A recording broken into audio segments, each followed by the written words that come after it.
त्यो घोषणाको मान्यताको आधारमा जानुपर्छ र त्यो घोषणाभन्दा विपरीत ढङ्गले गयो भने कुनै पनि टाइममा रोकिन सक्छ भन्ने कुरा हो। बहुराष्ट्रिय कम्पनीहरू, वित्तीय कम्पनीहरू लगायतका चाहिँ बहुराष्ट्रिय कम्पनीहरूको एकाधिकारवादी प्रभुत्व हो चाहिँ, हैन? एकाधिकारवादी प्रभुत्व त समाप्त भएको छैन चाहिँ, त्यो त ज्यूका त्यौँ नै छ। विखण्डनवादका विरुद्ध लड्ने कुरामा कतिपय सीमा रह्यो होला, कमजोरी रह्यो होला, अपुग भएका चाहिँ छन्, पुग्न सकेन होला, हैन? त्यो आफ्नो ठाउँमा छ, सीमाहरू छ। तर पनि होल रूपमा अहिलेको सिस्टमको चाहिँ तात्पर्य, अहिलेको लिडरसिपको तात्पर्य त के हो त भन्दाखेरि सबैलाई सहमतिमा लिएर आउने, सबैलाई सहकार्यमा लिएर आउने, मल्टी पार्टी डेमोक्रेसीको नाममा सबै दललाई सहकार्यमा लिएर आउने। मल्टी पार्टी डेमोक्रेसीले संविधानले कसैलाई निषेध गरेको छ? नमस्कार, डाफे टिभीमा यहाँहरूलाई स्वागत छ। म मुना चन्द। आज हामीसँग हुनुहुन्छ नेकपा माओवादी केन्द्रका महासचिव देव प्रसाद गुरुङज्यू। आउनुहोस्, उहाँलाई स्वागत गरौँ। स्वागत छ तपाईँलाई डाफे टिभीमा। धन्यवाद। प्रधानमन्त्री प्रचण्डज्यू बेला बेलामा आफ्नै अभिव्यक्तिले विवादमा पर्नुहुन्छ कि फेरि अस्ति के भन्नुभएछ भने अब हामीलाई घेरा हाल्न खोजेपछि हामी लाखौँ जनता सडकमा उतार्छौँ भन्नुभयो।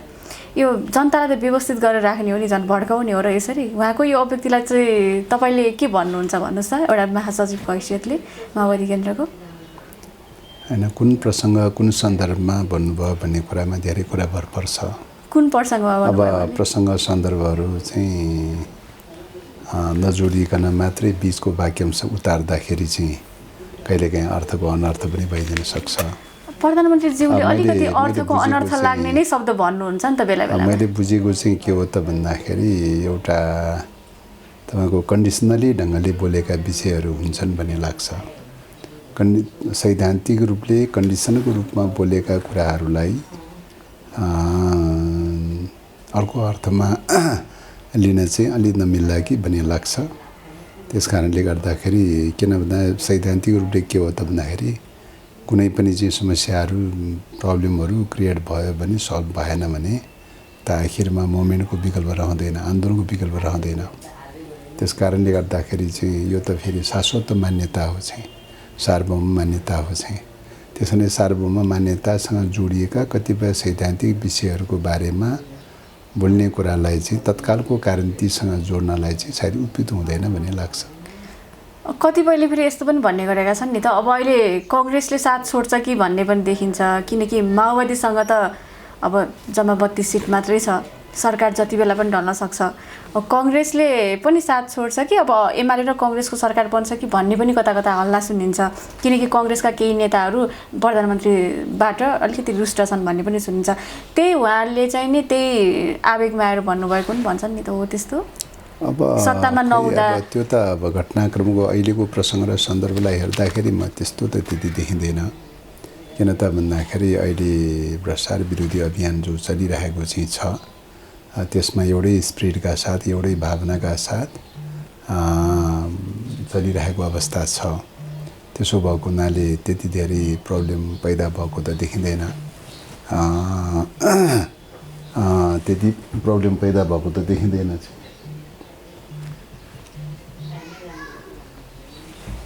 त्यसो भएको हुनाले अहिले यो सरकार निरन्तरतामै जान्छ भन्ने लाग्छ। कुनै नयाँ इस्युहरू, नयाँ घटना परिघटनाहरू पैदा भएछ भनेदेखि त भविष्यको बारेमा ग्यारेन्टी त भन्न सक्ने विषय परेन। तर अहिलेसम्मको मुद्दाको बारेमा त्यस्तो मतभेद भएको, सरकारै नचल्ने, कोलिसनै नजाने खालको चाहिँ समस्याहरू पैदा भएको चाहिँ मैले थाहा पाएको छैन। भनेपछि कङ्ग्रेसको माओवादीलाई फुल समर्थन छ, हो? पूर्ण समर्थन छ अहिले? अब एकले अर्कोलाई समर्थनको प्रश्न भन्दा पनि यो कोलिसनको सन्दर्भमा जसरी जुन बेलामा कोलिसन बनेको थियो त्यो बेलामा जुन नीतिगत विषयहरूमा सहमतिका साथ जे बनेका चाहिँ थिए तिनी विषयहरूको बारेमा अहिलेसम्म कुनै मतभेद पैदा भएको छैन। सानातिना मतभेदहरू त भइरहन्छन्, कोलिसन भन्ने बित्तिकै त के त भइरहन्छन्।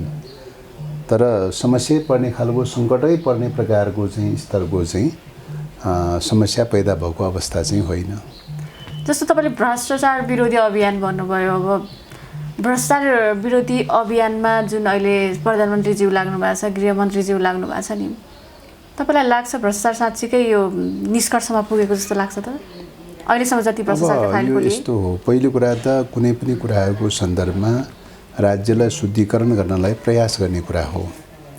सबै कुराहरू अद्योपान्त चाहिँ सफल हुन्छ हुँदैन भन्ने कुरा चाहिँ यो तपाईको धेरै कुरामा भर पर्छ। पहिलो कुरा त अहिलेको चाहिँ तपाईको सरकार कोलिसनको सरकार छ, त्रिसङ्कुश प्रकारको संसद छ।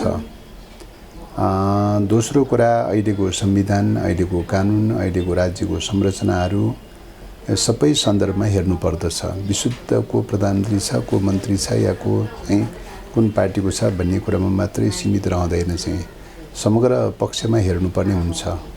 यसरी हेर्दाखेरि अहिलेको कोलिसनको अवस्था अथवा त्रिसङ्कुश खालको अवस्था रहेको स्थिति हरेक कुरामा सानातिना झिना मसिना कुरामा पनि सबै सहमति गर्दै गर्दै गर्नुपर्ने अवस्था रहेको चाहिँ पोलिटिकल पोजिसनको अवस्था, अहिलेको प्रचलित चाहिँ संविधानको कुरा, कानुनको कुरा र अहिलेको राज्यका संरचनाहरू जुन छ त्यो संरचना, यी सबै संरचनाको सन्दर्भमा हेर्ने हो।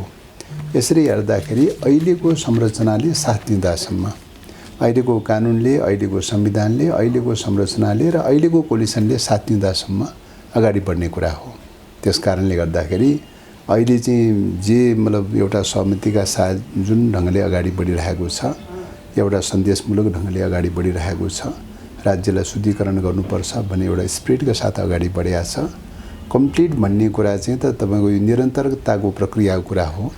यो सधैँ कम्प्लिट भन्ने कुरा चाहिँ कुनै टाइममा गएर सबै फुल्ली कम्प्लिट हुन्छ भन्ने कुरा होइन। चाहिँ जबसम्म राज्य रन भइरहन्छ, चलिरहन्छ, राज्यका अगाडि विभिन्न चुनौतीहरू चाहिँ आइरहन्छन्, त्यो चुनौतीहरूलाई ध्वइपखाली गर्ने प्रक्रिया चाहिँ निरन्तर चलिरहने प्रक्रिया हो।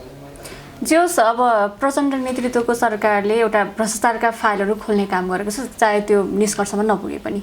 अहिलेसम्म त्यसरी निष्कर्षमा त पुगेको छैन, किनकि ललिता निवास पनि त्यस्तै छ। अब सुन प्रकरणमा कतिपय माओवादीकै नेताहरू जोडिएको भनिएको छ। जसरी बाहिर आइरहेको छ माओवादीका नेताहरू पनि जोडिएका छन् भनेर के उनीहरूलाई छानबिन हुन्छ त? अब पहिलो कुरा त अब सुनको सन्दर्भमा कानुनी दायरामा पर्दासम्म छानबिन गर्ने हो। कानुनी दायराभित्र पर्दासम्म आवश्यक कारबाहीको लागि पहल गर्ने कुरा हो, हैन? अब कानुनले दोष नठहराएका पात्रहरूको सन्दर्भमा अथवा छानबिनको दायरामा नपरेका परिघटनाहरूको सन्दर्भमा छानबिनको दायराभित्र पर्ने कुरो भएन, हैन? कानुनले देखेसम्मका, दोषी देखेसम्मका कसैलाई नछोडिकन कानुनको दायराभित्र ल्याउने र छानबिन गर्ने प्रक्रिया चलिरहेको छ। अब सिआइबीले चाहिँ मलाई लाग्छ एउटा तयार गरेर चाहिँ आज रिपोर्ट नै पेश गरिसक्यो भनेर चाहिँ सरकारी वकिल कार्यालयमा रिपोर्ट पेश गरिसकेको छ। सरकारी वकिल कार्यालयले अब अभियोजन पत्र तयार गरेर अदालतमा जान्छ। अदालतले चाहिँ आवश्यक मूल्याङ्कन गर्छ, समीक्षा गर्छ।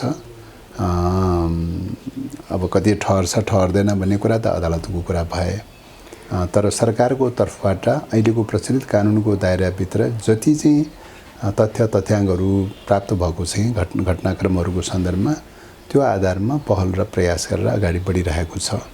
त्यसैले त्यो क्रममा यो पार्टी वा त्यो पार्टी फल्ना नेता वा ढिसना नेता भनेर चाहिँ तर यहाँ त आरोप लगाउने गरेछ नि त, यो सुरु भएको विषय होइन यो चाहिँ त।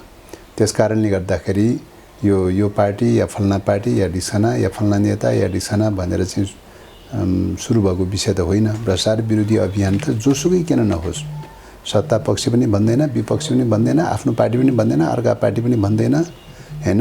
जोसुकै आफ्नो र अर्का भन्ने कुरा पनि आउँदैन। भ्रष्टाचार विरोधी अभियान भनेर भनेको त त्यो न हो। भनेपछि माओवादीका कोही नेता पर्छन् भने पनि उनीहरूलाई त्यो त सो त चाहिँ जब चाहिँ एउटा अभियान सुरु हुन्छ भने अरूको लागि मात्रै पढ्नुपर्छ, आफ्नो लागि पढ्नु हुँदैन भन्ने मान्यताबाट सुरु भएको विषय त होइन त यो त। त्यस कारणले गर्दाखेरि त्यो ढङ्गले जसरी कतिपय मान्छेहरूले ट्विस्ट गरेर चाहिँ डिस्टोर्ट गर्ने चाहिँ भ्रष्टाचार विरोधी अभियानकै उद्देश्यलाई डिस्टोर्ट गरेर चाहिँ कुनै पार्टी विशेष, कुनै नेता विशेषलाई केन्द्रबिन्दु बनाएर जसरी चाहिँ प्रचारबाजी गर्ने गरिरहेका चाहिँ छन्, त्यो बिल्कुल बेठिक हो। त्यो कुनै सत्यता छैन। र भ्रष्टाचार विरोधी अभियान भनेको जोसुकै किन नहोस्, हैन? जोसुकै आफ्नो सत्ता पक्ष होस् या विपक्ष होस्, आफ्नो पार्टी होस् या अरू पार्टी किन नहोस्, या चाहिँ आफ्नो परिवार होस् या अरू परिवार किन नहोस्, आफ्नो साथीभाइ होस् या चाहिँ टाढाको किन नहोस्, जो कोही पनि चाहिँ तपाईँको कानुन उल्लङ्घन गर्छ, संविधान उल्लङ्घन गर्छ, विधि प्रणाली उल्लङ्घन गर्छ भने त्यहाँ चाहिँ कानुनले चाहिँ समात्नुपर्छ, नियन्त्रण गर्नुपर्छ। त्यसकारणले त्यो ढङ्गले कानुनी आँखाबाट हेर्ने कुरा हो। कानुनले चाहिँ यो पार्टी त्यो पार्टी भन्दैन, कानुनले यो नेता त्यो नेता पनि भन्दैन, कानुनले फल्ना परिवार र ढिसना परिवार पनि भन्दैन चाहिँ। तर त्यसकारणले कतिपयले त गृहमन्त्रीलाई नै साथ छैन भन्ने पनि गरेको देखिएको छ। गृहमन्त्रीलाई आफ्नै पार्टीबाट साथ भएन, प्रधानमन्त्रीबाट साथ भएन, सत्तापक्षबाट साथ भएन भनेर पनि भन्ने गरेको छ देखिन्छ। अब भन्नेले त जे पनि भन्न सक्छ। अब तपाईँको चाहिँ पार्टीको साथ नभएको भए, सरकारको साथ नभएको भए त्यहाँ कुनै पनि अभियान त कांग्रेसका कतिपय नेताले गृहमन्त्रीको राजीनामा माग गरेको देखिन्छ। कुनै पनि अभियान अगाडि बढ्दैन चाहिँ।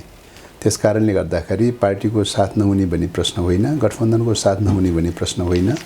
होला व्यक्ति विशेषका कतिपय कुराहरू हुनसक्छ, आफ्ना आफ्ना तर्कहरू वितर्कहरू हुनसक्छ। किन कोलिसनको अवस्था रहेको स्थितिमा, त्रिसङ्घको अवस्था रहेको र मल्टी पार्टी डेमोक्रेसीमा सबै दलका नेताहरू, त्यसमा पनि व्यक्ति विशेषका मतहरू अभिमतहरू सबै निरपेक्ष रूपले समान हुन्छन् भनेर भन्न सकिँदैन। केही विविधता हुनसक्छ, केही मतभेद हुनसक्छ, केही तर्क वितर्कहरू हुनसक्छ। त्यसलाई हामीले अन्यथा मान्ने कुरो हुँदैन मल्टी पार्टी डेमोक्रेसीमा। तर क्रियान्वयनको पाटोमा जाँदाखेरि दलका नेताहरूको बिचमा जे अन्डरस्ट्यान्डिङ बनेको हुन्छ, जे सहमति भएको हुन्छ, त्यही सहमति र समझदारीको आधारमा अगाडि बढ्ने कुरा हो। अहिलेसम्म जे जस्ता कदमहरू चालिएको छ ती सबै मूलतः सहमति र समझदारीको आधारमा अगाडि बढेको छ। त्यसो भएको हुनाले चाहिँ नीतिगत रूपले सहमति र समझदारी हो, अरू कानुनी रूपले कानुन र संविधान र कानुनको दायराभित्र रहेर चल्ने कुरा हो। त्यहाँ दुईटा म्यान्डेट चाहिँ, एउटा नीतिगत रूपले सहमति र समझदारी, विधि र विधानको हिसाबले अहिलेको प्रचलित कानुन जे छ त्यसको परिधिभित्र रहेर चल्ने कुरा हो। त्यसकारणले गर्दाखेरि त्यही ढङ्गले चाहिँ अहिले सरकार चलिरहेको छ। गृहमन्त्रीले त्यही अनुसार काम कारबाहीहरू अगाडि बढाइरहनु भएको छ। त्यसो भएको हुनाले यो सहयोग भयो भएन भन्ने कुराको कुनै सत्य तथ्य सम्बद्ध विषय चाहिँ होइन। जस्तो तपाईँहरूको त समाजवादी मोर्चा पनि छ क्यारे होइन? त्यो समाजवादी मोर्चा अहिले के भइरहेको छ? जस्तो एमसीसीलाई लिएर त्यो समाजवादी मोर्चाभित्र पनि अलिकति मतभेद जस्तो देखिन्छ। एउटा विप्लव चाहिँ एमसीसीको कट्टर विरोधी देखिनुहुन्छ। तपाईँहरूकै समर्थनमा फेरि एमसीसी अहिले लागू पनि भइसकेको छ। यसमा के भन्नुहुन्छ तपाईँ? अब समाजवादी मोर्चाको औचित्य चाहिँ खास के हो? समाजवादी मोर्चामा साझा मुद्दाहरूमा समान धारणा राख्ने, समाजवादी क्रान्तिसम्मको यात्रामा साझा मुद्दामा समान धारणा राख्नेहरूको, तर समान धारणा देखिएन नि त। समान धारणा राख्नेहरूको बिचको मोर्चा हो। पहिलो कुरा त्यो हो। दोस्रो कुरा तपाईँको दलहरूको आफ्ना आफ्ना फरक मत पनि हुनसक्छ, भिन्न मत पनि हुनसक्छ। भिन्न मत भएका, फरक मत भएकाहरूलाई सबैलाई आफ्ना आफ्नो गतिविधिहरू गर्न पाउने स्वतन्त्रता पनि छ। त्यो स्वतन्त्रता सहितको चाहिँ तपाईँको मोर्चा निर्माण भएको कुरा हो। त्यसो भएको हुनाले चाहिँ फरक मतहरू हुनै सक्दैन भन्ने कुरा होइन, फरक मतहरू हुनसक्छ।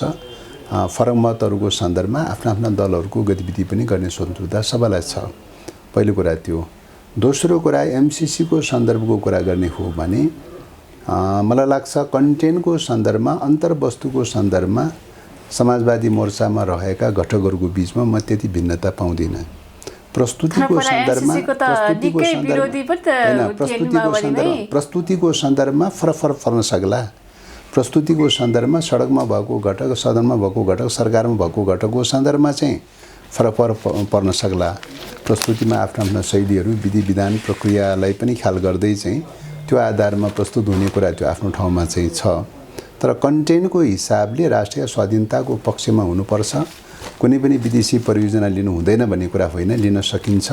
मुलुकको स्वाधीनताको रक्षाको प्रश्नलाई केन्द्रबिन्दु बनाएर लिनुपर्छ। मुलुकको स्वाधीनतालाई आँच पुग्ने खालका, प्रतिकूल असर पर्ने खालका कुनै पनि घटना परिघटनाहरू भयो भने त्यसलाई हामीले सह्य हुँदैन।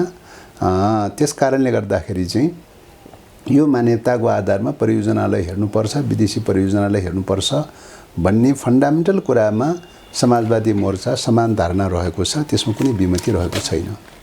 एमसीसी लागू भएपछि त अब यहाँ अमेरिकन सेना आउँछ अरे भन्ने पनि सुनिन्छ। अब एमसीसी विशेष गरी छिमेकी हाम्रो नेपाललाई भन्दा पनि अझ छिमेकी मुलुकलाई पनि अलिकति यसले असर गर्छ भन्ने पनि सुनिन्छ। अब यो विषयको बारेमा चाहिँ तपाईँको के हो त भन्दाखेरि पहिलो कुरा त अब आर्थिक विकास परियोजना भनेर सुरु गरेको अवस्था हो। यसको रूपमा आर्थिक विकास परियोजनामै केन्द्रित छ।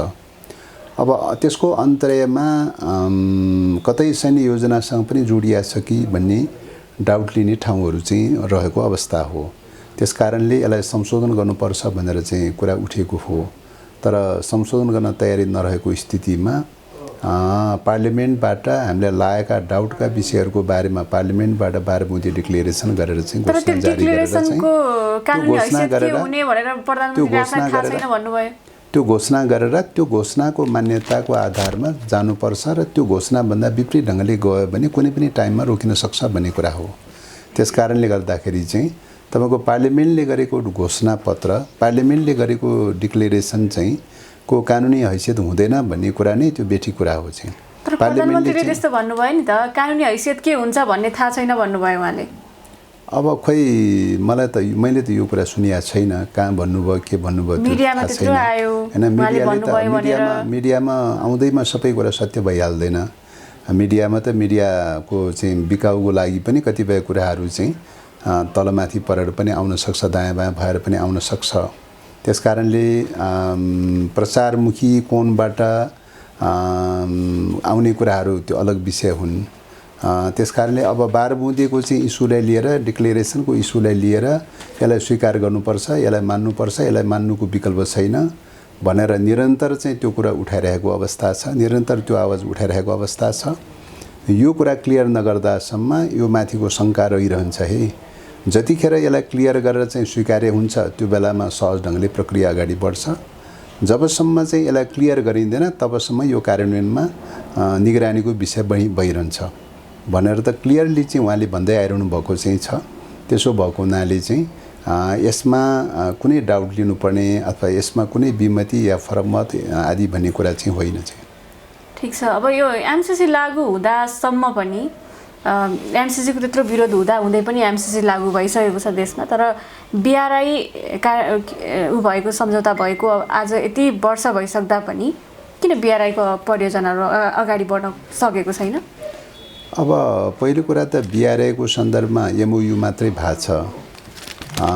दोस्रो कुरा बिआरआई अन्तर्गतका योजनाहरू भनेर ठ्याक्कै बिआरआईको कार्यान्वयनसँग जोडिएको सैद्धान्तिक विषयहरूको बारेमा सहमति भइसकेका छैन। तेस्रो कुरा त्यो सहमति भइसकेपछि बिआरआई अन्तर्गतका कति परियोजनाहरू हुन्छन् ती परियोजनाहरूको आधारमा एग्रिमेन्ट गर्दै जाने कुरा हो। त्यस कारणले गर्दाखेरि अहिलेसम्म चाहिँ ठ्याक्कै बिआरआईकै योजना भनेर चाहिँ किटानी गरेर चाहिँ कुनै एग्रिमेन्ट भइसकेको विषय चाहिँ होइन चाहिँ।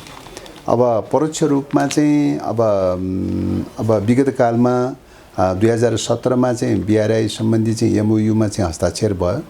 2019मा चाहिँ राष्ट्रपति सी जिनपिङको नेपाल भिजिटको बेलामा चाहिँ 20वटा चाहिँ साना साना परियोजनाहरू चाहिँ 20वटा विषयहरूमा एग्रिमेन्ट गरेको हो। त त्यो बेलामा त्यो एग्रिमेन्टमा बिआरआईको भनेर चाहिँ ठ्याक्कै प्रस्ताव गरेको त देखिँदैन र बरु ब्युरोक्रेसी लेभलमा द्विपक्षीय सरकारको द्विपक्षीय लेभलमा कुराकानी भइरहेको विषय के हो त भन्दाखेरि बिआरआई भविष्यमा बिआरआईको चाहिँ सैद्धान्तिक रूपले स्वीकार भइसकेपछि बिआरआई परियोजना पनि सुरु गर्नुपर्ने समय त आउँछ।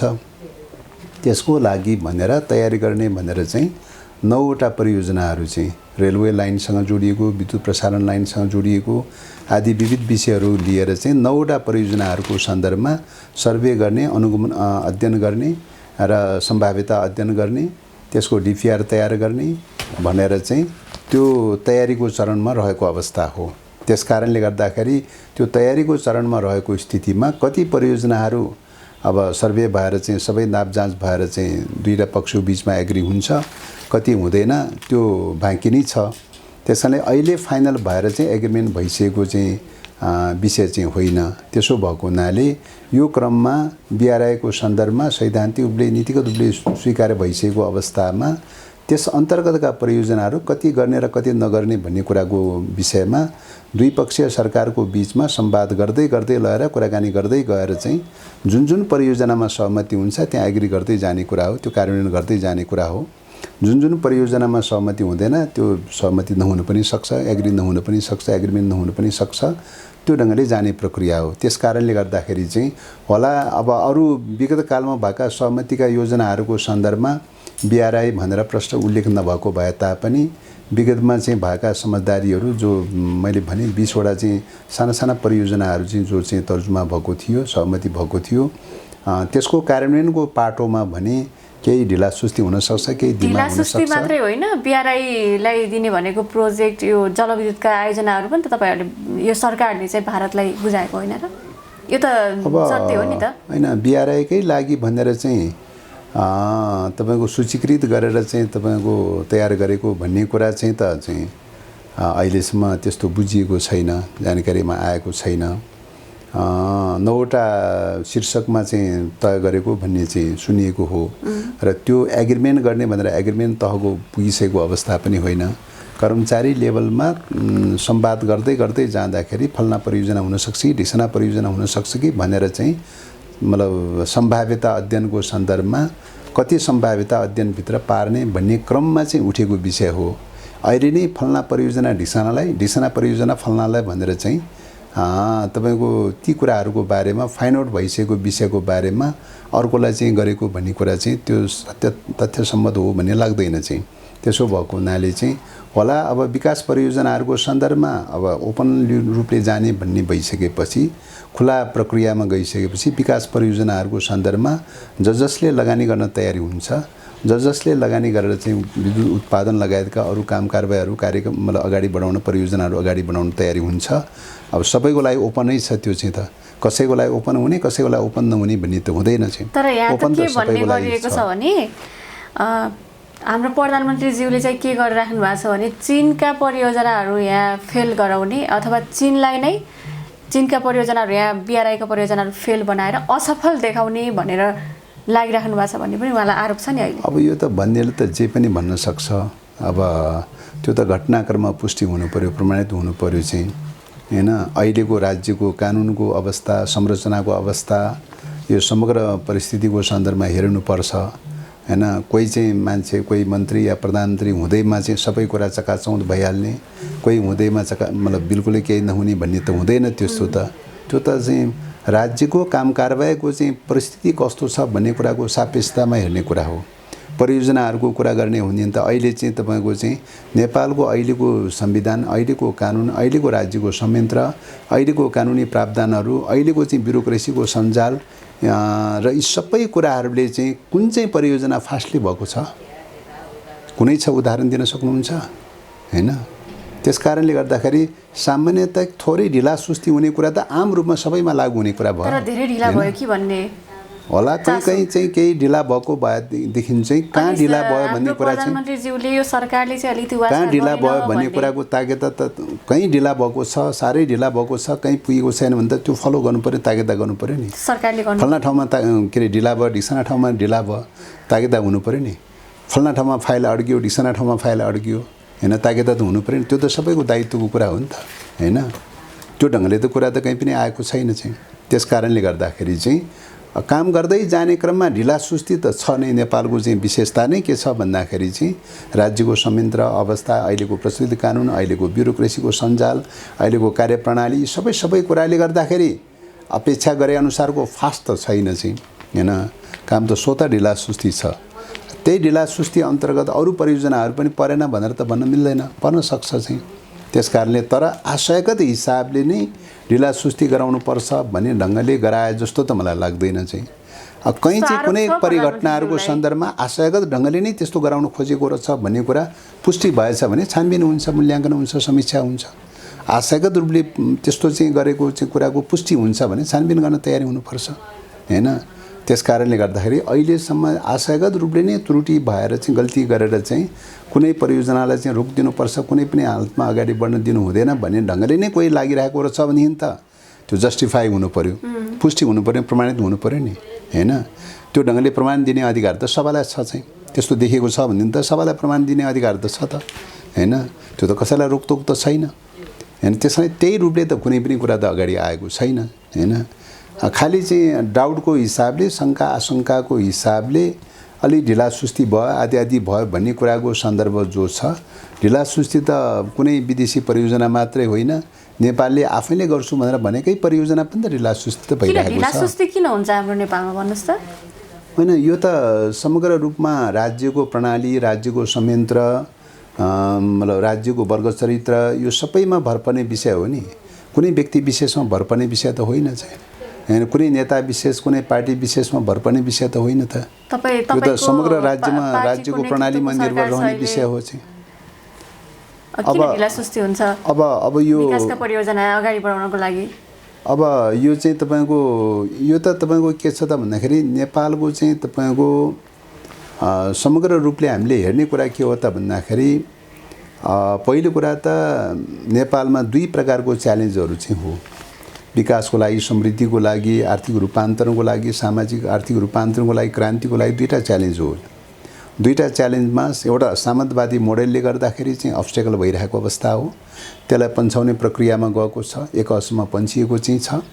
दोस्रो भनेको चाहिँ तपाईँको बहुराष्ट्रिय कम्पनीहरू, वित्तीय कम्पनीहरू लगायतका चाहिँ बहुराष्ट्रिय कम्पनीहरूको एकाधिकारवादी प्रभुत्व हो चाहिँ, हैन। एकाधिकारवादी प्रभुत्व त समाप्त भएको छैन चाहिँ, त्यो त जिउका त्यौँ नै छ। अनि एकाधिकारवादी प्रभुत्व चाहिँ समाप्त नहुने, त्यो चाहिँ जिउका त्यौँ भइरहने, अनि चाहिँ त्यसबाट मुक्त भइसकेको जस्तो परिकल्पना त गर्न मिल्दैन। त्यो खालको परिकल्पना गरेर चाहिँ अपेक्षा राख्न त मिल्दैन चाहिँ। ठिक छ। त्यस कारणले गर्दाखेरि चाहिँ जबसम्म एकाधिकार दलाल पुँजीवादको प्रभुत्व चाहिँ कायम रहिरहन्छ तबसम्म चाहिँ अपेक्षा गरे अनुसारको तीव्र गतिमा त बढ्दै बढ्दैन चाहिँ, हैन। यो त शाश्वत नियम हो नि चाहिँ। नत्र रिभोल्युसन किन चाहियो त, क्रान्ति किन चाहियो त? सो त सबै अटोमेटिकली ढङ्गले चाहिँ भने जस्तो सबै फटाफट हुने भएको त किन रिभोल्युसन चाहियो, हैन। त्यस कारणले गर्दाखेरि चाहिँ यो त अहिले त आन्दोलनको प्रक्रियामा छ। तपाईँ एकाधिकार वित्तीय एकाधिकार पुँजीवादको प्रबुद्ध छ, उसको कमिसन तन्त्र छ, उसको भ्रष्टाचारी तन्त्र छ, सबै तहमा चाहिँ तपाईँको उसको मतलब कमिसन तन्त्रको एजेन्सीहरूको प्रबुद्ध छ। त्यो एजेन्सीहरूको प्रबुद्धको कारणले गर्दाखेरि चाहिँ राज्यको हरेक क्षेत्रमा चाहिँ राजनीतिक क्षेत्रमा, नीतिगत क्षेत्रमा, आर्थिक क्षेत्रमा, सांस्कृतिक क्षेत्रमा, हरेक क्षेत्रमा कुनै न कुनै ढङ्गले प्रभाव पारिरहेको हुन्छ, कुनै न कुनै ढङ्गले प्रभुत्व कायम राखिरहेको हुन्छ। त्यो प्रभुत्वबाट मुक्त त मुलुक भइसकेका छैन त। अनि मुक्त नै नभइकन मुक्त भएको परिकल्पना गरेर प्रश्न उत्तर गर्न त मिल्दैन त चाहिँ। त्यस कारणले गर्दाखेरि अहिले त आन्दोलनको प्रक्रियामा छ। एउटा आन्दोलनको प्रक्रियामा रहेको स्थितिमा राजतन्त्र विस्थापित भएको छ, सामन्तवाद विस्थापित भएको छ, एउटा खुड्किलो निश्चय पनि सफल भएको छ, तर अर्को खुड्किलो त बाँकी छ। त्यो त झन् राजतन्त्रभन्दा 50औं गुणा 100औं गुणा शक्तिशाली छ। त्यसलाई चाहिँ विस्थापित गर्नका लागि त एउटा घटक दुईटा घटकले मात्रै सम्भव हुने विषय त छैन त। सिङ्गो मुलुकै नमिलिकन विकल्प छैन, सिङ्गो राष्ट्रै एकताबद्ध नभइकन विकल्प छैन। त्यस कारणले गर्दाखेरि सहमति, सहकार्य भन्दै, मल्टी पार्टी डेमोक्रेसी भन्दै सबै दललाई मिलाउने, तपाईको सबै कम्युनिटीलाई मिलाउनलाई चाहिँ सङ्घीय प्रणाली, स्वायत्तताको प्रणाली, समानुपातिक समावेशी भनेर चाहिँ सबै कम्युनिटीलाई मिलाउने चाहिँ भाषा, भाषी, धर्मावलम्बी सबैलाई चाहिँ युनिफाइड गर्नुपर्ने चाहिँ खालको पोलिसी अपनाउनु पर्ने आवश्यकता चाहिँ छ। मल्टी पार्टी डेमोक्रेसीको नाममा सबै दललाई नमिलाइकन यहाँ सम्भव छैन चाहिँ, हैन। सबै सोसाइटीलाई नमिलाइकन सम्भव छैन। त्यसकारणले यही यात्रामा बृहत मोर्चाबन्दी निर्माण गर्दै जाने प्रक्रियामा शान्तिपूर्ण रूपले पनि जानुपर्ने आवश्यकता छ। निर्वाचन पनि चाहिँ परिचालन गरेर जानुपर्ने आवश्यकता छ। त्यो क्रममा कहिले सदनमा पुग्छ, कहिले सरकारमा पुग्छ। यसरी सबैलाई गोलबन्द गर्दै गर्दै परिचालन गर्दै लैजाने प्रक्रियामा अगाडि बढ्ने कुरा हो। त्यसो गरेर मात्रै मुलुकलाई चाहिँ आत्मनिर्भर अर्थतन्त्र निर्माणको जग खडा गर्न सकिन्छ, एकाधिकारलाई कमजोर पार्दै लैजान सकिन्छ। अब अन्यथा यहाँ कमिसन तन्त्र, भ्रष्टाचारी तन्त्रमा लिप्त भइरहेको चाहिँ विभिन्न खालका एजेन्सीहरू, नेटवर्कहरू जो छ, त्यो नेटवर्कहरू तोड्नै सक्ने अवस्था चाहिँ नहुँदासम्म त चाहिँ तपाईँको चाहिँ एकाधिकार दलाल पुँजीवाद त तोडिँदैन त चाहिँ, हैन। त्यो नतोडिकन चाहिँ के अरे कमिसन तन्त्रको, एजेन्सी तन्त्रको चाहिँ त्यो नेटवर्क चाहिँ नतोडिकन त चाहिँ अर्थतन्त्र त विकास हुँदैन, समृद्धिको यात्रा त हुँदैन त चाहिँ। त्यस कारणले गर्दाखेरि चाहिँ प्रक्रिया त विकासको गतिको नियम त त्यही नै हो चाहिँ। त्यही नियम अनुसार चाहिँ तपाईँको मुलुक गइरहेको छ, त्यो प्रक्रिया अनुसार गइरहेको चाहिँ छ। त्यसो भएको हुनाले चाहिँ अब आन्दोलनको रूपमा रहेको अवस्थालाई सत्ताको रूपमा बुझ्ने खालको चाहिँ जो बुझाइ छ त्यो नै चाहिँ ब्लन्डर मिस्टेक छ भन्ने लाग्छ। त्यहाँदेखि आन्दोलनको रूपमा चाहिँ रहिरहेको अवस्थामा सत्ताको रूपमा बुझ्ने र सत्ताको रूपमा के अरे आशा अपेक्षा राख्ने खालको चाहिँ सोचाइ नै यो मनोगत प्रकारको सोचाइ हुन्छ। त्यो यथार्थ वस्तुगत प्रकारको सोचाइ हुँदैन चाहिँ। ठिक छ। तपाईँले हामीहरूले हामीले नयाँ परिवर्तन ल्यायौँ भन्नुहुन्छ, देशमा व्यवस्था परिवर्तन गऱ्यौँ भन्नुहुन्छ, होइन। तर तपाईँहरूले ल्याएको व्यवस्था अहिले झन् खस्किदो अवस्थामा देखिन्छ। फेरि नेपालमा राज संस्था चाहनेहरूको पनि अहिले सङ्ख्या झन् बढेर गएको देखिन्छ। व्यवस्था भनेको के हो त भने सबै दललाई मोर्चाबन्दी गरेर ल्याउनका लागि अट्ने खालको थलो बनाउन खोजेको। मल्टी पार्टी डेमोक्रेसी भनेको त के हो त भन्दाखेरि पूर्व पश्चिम उत्तर दक्षिण फर्केका चाहिँ जति पनि विचार बोकेका दलहरू छन् सबैलाई चाहिँ तपाईँको सबैलाई सहमतिमा लिएर आउने कुरा हो। धर्महरू चाहिँ पूर्व र पश्चिम फर्केका धर्मावलम्बीहरू छन्, साम्प्रदायिक दङ्गा मचाउन खोज्ने खालका धर्मावलम्बीहरू छन्, सबैलाई एक ठाउँमा जोडेर लिएर आउनलाई तपाईँको चाहिँ धार्मिक स्वतन्त्रता, धर्मनिरपेक्षता आदि भन्दै सबैलाई समदूरीमा लिएर आएर एउटा चाहिँ तपाईँको सहमतिमा लिएर आउनुपर्ने छ हैन। सामन्तवादले सिर्जना गरेको जातपात प्रथाले चाहिँ गर्दाखेरि चाहिँ समाजलाई विखण्डन गरेर तलदेखि माथिसम्म विखण्डन र विभाजन गरिरहेको अवस्था छ। त्यो विभाजन गरिरहेको अवस्थालाई समानुपाती, समावेशी, सङ्घीयता, स्वायत्तता आदि भन्दै भन्दै भन्दै लिएर सबैलाई चाहिँ जोड्दै ल्याउने खालको प्रयास र पहल भइरहेको चाहिँ छ। त्यसकारणले गर्दाखेरि 10तिर फर्केका दलहरूलाई पनि मल्टिपार्टी डेमोक्रेसीको रूपमा चाहिँ एकै ठाउँमा ल्याउने प्रयास भइरहेको छ हैन। विविध धर्मावलम्बीहरूलाई पनि एक ठाउँमा ल्याउने प्रयास भइरहेको छ। धार्मिक स्वतन्त्रताको नाममा चाहिँ सबैलाई एक ठाउँमा ल्याउने प्रयास भइरहेको छ। बहुजाति, बहुभाषी, बहुक्षेत्रीय विविधतायुक्त प्रकारको मुलुक रहेको अवस्थामा चाहिँ तपाईँको चाहिँ तिनीहरूलाई पनि सबैलाई एक ठाउँमा लिएर आउनलाई स्वायत्तताको मान्यता, सङ्घीयताको मान्यता, समानुपाती, समावेशीको मान्यता आदिबाट सबैलाई एकै ठाउँमा जोड्ने प्रयास भइरहेको चाहिँ छ। प्रयास त त्यो छ नि। र त्यसको विपरीत के छ त भन्दाखेरि विभाजन, धार्मिक विभाजन, साम्प्रदायिक विभाजन, सामाजिक विभाजन, राजनीतिक दलहरूको विभाजन, राजनीतिक दलहरूलाई एक्लै अर्कोलाई निषेध गर्ने, एक्लै अर्कोलाई समाप्त गर्ने, यो टाइपको चाहिँ यो दुईटा प्रकारको लाइनको स्ट्रगल त छ त। युनिफाइड भएर लैजानुपर्छ भन्ने कुरा र विभाजनकारी विचारको बिचमा त लडाइँ त छ त। यो त विचारको लडाइँ त छ त। यो विचारको लडाइँ बुझ्नु पर्यो नि। विभाजनको दिशामा कसले लैरहेको छ, युनिफाइड दिशामा कसले लैरहेको छ भन्ने कुरा त विचारको लडाइँ त छ त। यो त चाहिँ त्यस कारणले गर्दाखेरि अहिलेको चाहिँ विचारको लडाइँ मतलब यो चाहिँ तपाईँको चाहिँ सङ्घर्षको चाहिँ स्थिति नभएको भने त होइन त चाहिँ हैन। विचारको लडाइँ त छ त चाहिँ। युनिफाइड ढङ्गले लैजाने कि या डिसयुनिफाइड ढङ्गले लैजाने, एक्लै अर्कोलाई निषेध गर्ने ढङ्गले लैजाने भन्ने त दुईटा विचारको लडाइँ त चलिरहेको छ त। त्यस कारणले गर्दाखेरि दुईटा विचारको लडाइँ चलिरहेको बेलामा दलहरूलाई एक्लै अर्कोलाई पछाड्ने, एक्लै अर्कोलाई सिद्ध्याउने, एक्लै अर्कोलाई निषेध गर्ने विचार चाहिँ जब चाहिँ तपाईँ एकाधिकार पुँजीवाद हाबी हुन्छ त्यो बेलामा दलहरूलाई एक्लै अर्कोलाई सिद्ध्याउने, एक्लै अर्कोलाई विस्थापित गर्ने, एक्लै अर्कोलाई समाप्त गर्ने विचार हाबी भएर आउँछ। जब एकाधिकार दलाल पुँजीवाद हाबी हुन्छ, धर्मको नाममा एउटा धर्मलाई अर्को धर्मलाई निषेध गर्ने, अर्कोलाई निषेध गर्ने, एक्लै द्वन्द्व मचाउने यो दिशातर्फ जान्छ हैन। त्यसकारणले गर्दाखेरि त्यस्तै गरिकन एकाधिकार दलाल पुँजीवाद हाबी भएको बेलामा जातीय रूपले एउटा जातिलाई अर्को जातिलाई विस्थापित गर्ने, एक्लै अर्कोलाई निषेध गर्ने, साम्प्रदायिकता क्रिएट गर्ने कोसिस गर्छ। यो त एकाधिकार दलाल पुँजीवाद हो नि। एकाधिकार दलाल पुँजीवाद भनेको त विखण्डनवाद हो नि त चाहिँ। विखण्डनवादका विरुद्ध लड्ने हो कि हैन, विखण्डनवादका विरुद्ध लड्ने हो कि चाहिँ तपाईँको चाहिँ होला लड्ने कुरामा, विखण्डनवादका विरुद्ध लड्ने कुरामा कतिपय सीमा रह्यो होला, कमजोरी रह्यो होला, अपुग भएका चाहिँ छन्, पुग्न सकेन होला हैन। त्यो आफ्नो ठाउँमा छ, सीमाहरू छ। तर पनि होल रूपमा अहिलेको सिस्टमको चाहिँ तात्पर्य, अहिलेको लिडरसिपको तात्पर्य त के हो त भन्दाखेरि सबैलाई सहमतिमा लिएर आउने, सबैलाई सहकार्यमा लिएर आउने, मल्टिपार्टी डेमोक्रेसीको नाममा सबै दललाई सहकार्यमा लिएर आउने। मल्टिपार्टी डेमोक्रेसीले संविधानले कसैलाई निषेध गरेको छैन नि। सहमतिमा किन लिएर आउने भनेर भनेको छ त? निषेध गरेको छैन त। धार्मिक रूपले सबै धर्मावलम्बीहरूलाई सबैलाई समान ढङ्गले चाहिँ सहमतिमा लिएर आउनुपर्छ, सबैलाई समान ढङ्गले स्वतन्त्रता दिएर सहमति लिएर आउनुपर्छ भनेर भनिरहेको छ नि। त्यो त एकाधिकार दलाल पुँजीवाद छ त। वित्तीय एकाधिकार दलाल पुँजीवाद छ त। विखण्डनकारी प्रवृत्ति छ त। विभाजनकारी प्रवृत्ति छ त। त्यो विभाजनकारी प्रवृत्तिका विरुद्धमा जुझ्ने कि नजुझ्ने भन्ने प्रश्न पो हो त।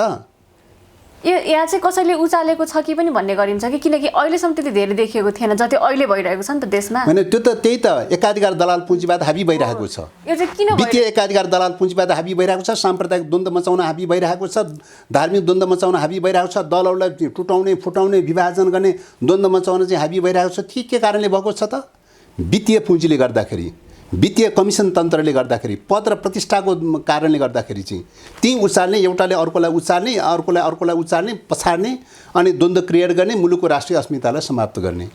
त्यही नै हो त अहिलेको बहुराष्ट्रिय कम्पनीहरूको वित्तीय एकाधिकारको प्रभुत्व त त्यही त हो त। हरेक राष्ट्रियतालाई समाप्त गर्ने, हरेक जाति, हरेक समुदाय, हरेक कम्युनिटी, हरेक एकतालाई चाहिँ समाप्त गर्ने, विखण्डन गर्ने, विभाजन गर्ने त अहिले त वित्तीय एकाधिकार पुँजीवादको विशेषतै त्यही हो त। तपाईँलाई यस्तो लाग्छ कि लाग्दैन यो जसरी धर्मका नाममा, जातका नाममा अहिले द्वन्द्व भइरहेको छ नि, यसले चाहिँ कहीँ कतै प्रचण्डको नेतृत्वको सरकारलाई कमजोर बनाउन खोजिएको हो कि उहाँलाई असफल बनाउन खोजिएको हो? यो त स्वतः सिद्ध विषय भयो चाहिँ। प्रधानमन्त्रीलाई असफल दुई विपरीत वर्ग सङ्घर्ष चलिरहेको बेलामा त स्वतः सिद्ध विषय भयो। स्वतः सिद्ध विषय, स्वयं सिद्ध तथ्य भयो यो त। किन त भन्दाखेरि जो एकताको पक्षपाती हुन्छ त्यसलाई सिद्ध्याउन खोज्छ। किन भन्दा त्यसले राष्ट्र बचाउन खोज्छ, एकताले राष्ट्र बचाउन खोज्छ। वित्तीय एकाधिकार पुँजीवादले राष्ट्र समाप्त गर्न खोज्छ, राष्ट्रिय अस्मिता समाप्त गर्न खोज्छ, राज्य समाप्त गर्न खोज्छ, व्यवस्था विस्थापित गर्न खोज्छ, राज्य समाप्त गर्न खोज्छ, राष्ट्रियता समाप्त गर्न खोज्छ, सामाजिक एकता विघटन गर्न खोज्छ। त्यो त दुई विपरीत दृष्टिकोण त छ त चाहिँ विश्वव्यापी रूपमा छ त दुई विपरीत दृष्टिकोण त हैन। एउटा दृष्टिकोणले सामाजिक एकता कायम गर्दै राष्ट्रहरू एकताबद्ध गर्दै गर्दै स्वाधीन बनाउँदै बनाउँदै बनाउँदै लगेर चाहिँ संसार के अरे समाजवादको दिशामा लैजाने प्रयास गर्छ, एउटा विश्व दृष्टिकोण त्यो हो। दोस्रो विश्व दृष्टिकोण के हो त भन्दाखेरि राज्यहरू एक ठाउँमा रहन नदिने, एक ठाउँमा एकता हुन नदिने, राष्ट्रहरू मिल्न नदिने चाहिँ तपाईँको दलहरू मिल्न नदिने चाहिँ राज्यहरू स्थिरता र स्थायित्व हुन नदिने, कुनै पनि सिस्टम चाहिँ स्थिरता र स्थायित्व हुन नदिने, त्यसलाई विघटन गरिदिने, विभाजन गरिदिने, विभाजन गर रुलिङ गर, विभाजन गर रुलिङ गर, यो त सार्वभौम विशेषता हो नि। यो हाम्रो नेपालकै केही तत्त्वहरू नमिलिकन त हुँदैन नि त हैन। यसमा बाह्य शक्तिको पनि त्यसकारणले वित्तीय एकाधिकार दलाल पुँजीवाद भनेको एजेन्सी तयार गर्ने, एजेन्सी मार्फत शासन गर्ने प्रणाली हो हैन।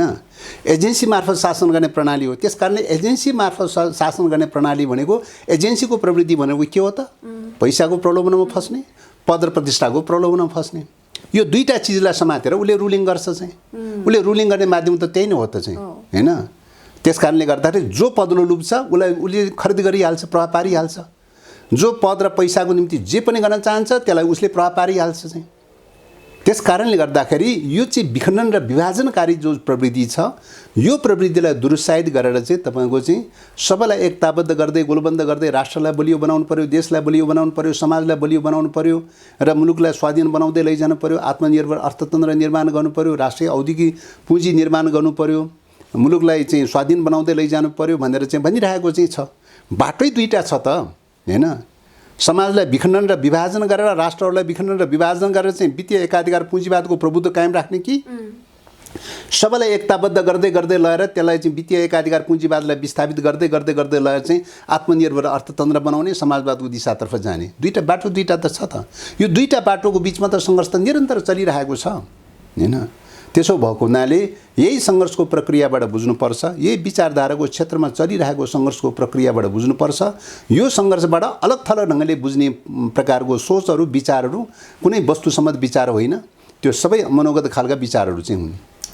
ठिक छ। अब प्रधानमन्त्रीज्यू छिटै अमेरिकाको एउटा कार्यक्रममा सहभागी हुन जाँदै हुनुहुन्छ, त्यतैबाट फेरि चीन भ्रमणमा जाने कुरा पनि छ। अब चीन भ्रमणमा जानलाई किन अमेरिका भएर जानु पर्यो भन्ने पनि एउटा प्रश्न उठेको छ, किनकि हाम्रै छिमेकी नजिकैको हो नि त, किन त्यो अमेरिकाको रुट प्रयोग गर्नुपर्ने भन्ने पनि कुरा आइरहेको छ। यसले कूटनीतिक अर्थ राख्छ कि राख्दैन भन्नुहोस् त? त्यो त संयुक्त राष्ट्रसङ्घको अधिवेशनमा जाने कुरा हो नि। कार्यक्रममा जाँदै अमेरिकासँग द्विपक्षीय वार्ता गर्न गएको विषय त होइन, संयुक्त राष्ट्रसङ्घको अधिवेशनमा जाने हो। संयुक्त राष्ट्रसङ्घको अधिवेशनमा संयुक्त राष्ट्रसङ्घको सदस्यहरूका सदस्यहरू त सबै अधिवेशनमा सहभागी हुन्छन् हैन। संयुक्त राष्ट्रसङ्घका सदस्य राष्ट्रहरू त सबै सहभागी हुन्छन्। कोही प्रधानमन्त्री होला, कोही परराष्ट्र मन्त्री होला, कोही अरू कुनै मन्त्री सहभागी होला, त सबै सहभागी हुन्छन्। त्यो त कमन प्लेटफर्म भयो नि हैन। कमन प्लेटफर्मलाई कुनै एउटा मुलुक विशेषको सन्दर्भमा परिभाषित गर्न त मिल्दैन।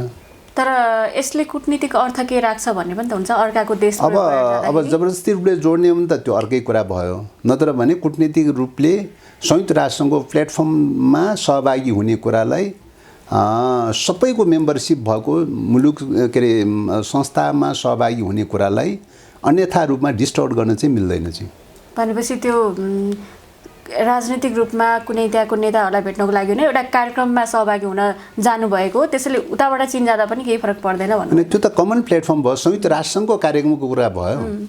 संयुक्त राष्ट्रसङ्घको कार्यक्रम त विश्वभरिका सबै सदस्य राष्ट्र छन् त हैन, सबै सदस्य राष्ट्र छन् त। त्यस कारणले संयुक्त राष्ट्रसङ्घको कार्यक्रममा सबै सदस्य राष्ट्र भएको अवस्था भएको हुनाले सबैको कमन प्लेटफर्मको चाहिँ कार्यक्रममा जाने कुरालाई त अन्यथा मान्ने विषय त मिलेन हैन। त्यस कारणले गर्दाखेरि द्विपक्षीय वार्ता, त्रिपक्षीय वार्ता या अरू कुनै खालको चाहिँ वार्ताहरू भएको भए कुन टाइममा राख्ने, कुन टाइममा नराख्ने, कता प्राथमिकता दिने, कता प्राथमिकता नदिने भन्ने कुरा चाहिँ एउटा पाटो हुन सक्थ्यो। यो त संयुक्त राष्ट्रसङ्घको कार्यक्रम हो नि। संयुक्त राष्ट्रसङ्घको कार्यक्रममा त चाहिँ सबै भाग लिइरहेकै छ हैन। के संयुक्त राष्ट्रको कार्यक्रममा भाग लिँदैन चाहिँ भनेर चाहिँ बाइकट गरेर बसिया छ र कोही हैन।